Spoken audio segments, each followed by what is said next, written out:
Alejandro López, descifrando la guerra. ¿En qué punto estamos? Porque da la impresión de que la decisión de Putin es un salto cualitativo muy importante si tenemos en cuenta que va a pasar a reconsiderar territorio ruso las zonas que ahora son ucranianas.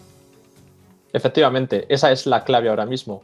El nuevo mínimo que se está marcando Rusia. Esto escala todavía más la situación porque si antes ya era difícil llegar a algún acuerdo para parar las hostilidades y mucho menos un acuerdo de paz, ya que cada uno de los bandos tiene unas posiciones que el otro nunca iba a aceptar, ahora menos, ya que ahora el mínimo de Rusia ya no es Crimea, ahora ya son 5 oblast ucranianos.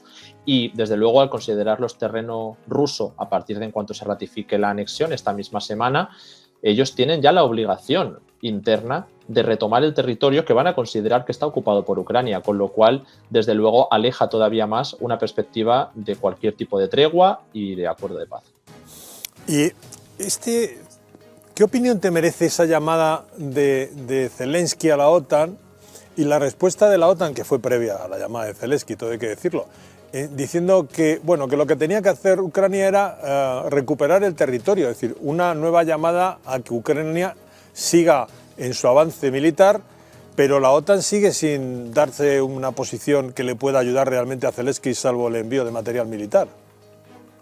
Esa es la cuestión ahora mismo. ¿Hasta dónde está dispuesta a llegar la OTAN?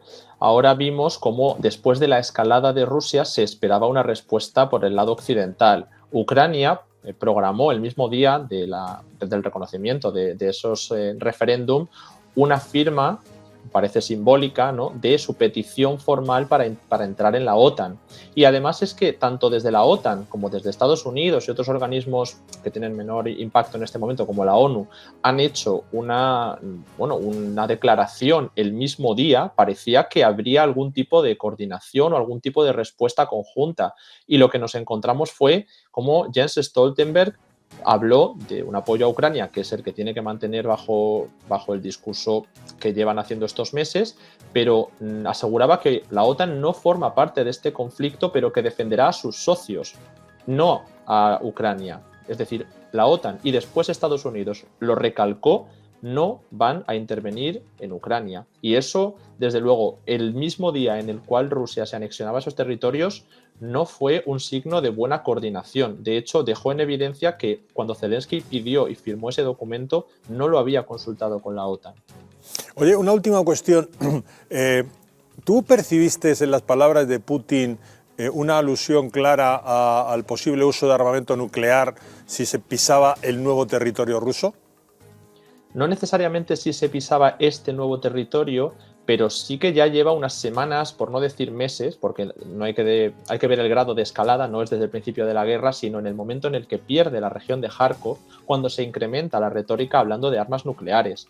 Hay que también ver que hay distintas fases de escalada. No significa que vaya a haber un lanzamiento nuclear sobre Occidente, a por mucho que señale a los centros de decisión, ni tampoco sobre Kiev. Vamos a plantear que eso es algo que puede ocurrir y desde luego Putin está hablando cada vez más de ello, pero lo plantea como volver a la negociación con este nuevo mínimo, que obviamente no van a aceptar los ucranianos, y que si lo que peligra es la integridad territorial de Rusia, no necesariamente de estos 4 oblasts porque siguen ocupados, sino de Rusia como país y como lo que ellos llaman la Rusia histórica, entonces sí se plantea utilizar estas armas nucleares. Y el riesgo es real. ¿Por qué?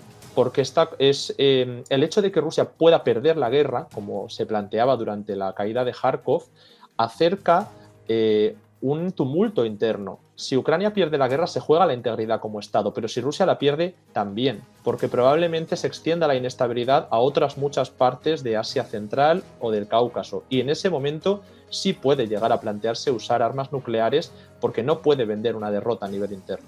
Y oye, una última cuestión, te lo había dicho, pero no me puedo sustraer. ¿Hay alguna noticia nueva con respecto a los sabotajes? Con respecto al Nord Stream, ¿me estás preguntando? Sí.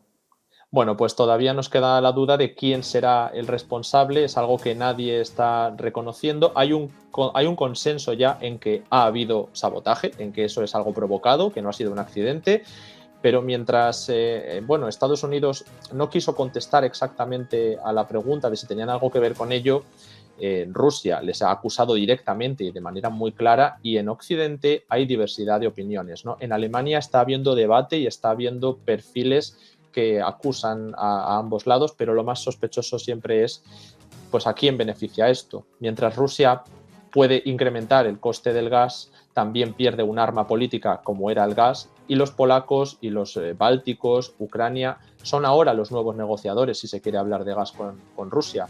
Esto, desde luego, perjudica a Alemania, también a Rusia, y beneficia a Polonia en el caso de que hubiera que negociar el gas. Estados Unidos podría ser uno de los interesados, pero no tenemos ninguna prueba. No, además Estados Unidos creo que está al límite de sus exportaciones de gas a través de metaneros. Bueno, en cualquier caso queda ahí esa duda. Alejandro, muchísimas gracias por estar con nosotros.